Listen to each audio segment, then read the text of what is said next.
The newly installed acting City Council President Brian Bowman calls it the great cloud hanging over City Hall even on a bright autumn day.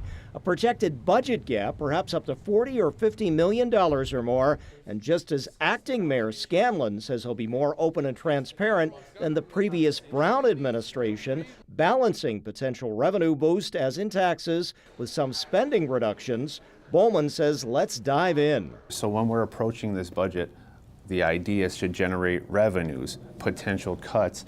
That stuff doesn't catch us off guard as council members, and we be part of the conversation a little more. And I had conversations with the acting mayor and commissioner of finance, and I believe we'll be able to move in that direction. So we talk it out, communicate a little bit more. First, the tax question. Building on last year's property tax increase. Realistically, would you expect there would be tax increases probably of some sort in this budget going forward? Yes, I would expect a tax increase to be proposed, and how we approach it.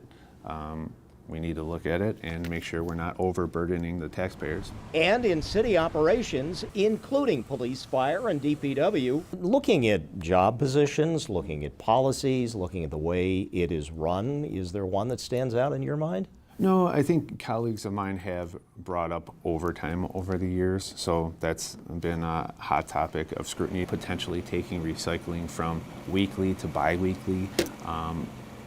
I had asked in the budget hearings how much, these bulk trash pickups, we do 2 bulk trash pickups every year. I was thinking we go down to 1 and it's potentially $500,000 of savings. So there's a lot of little things that could add up. And when I say cuts, I'm not initially speaking of live bodies, right? There are, vacant positions sometimes that we could, or other efficiencies. And I want to look at different programming as well, like what kind of programs can we tighten our belt on?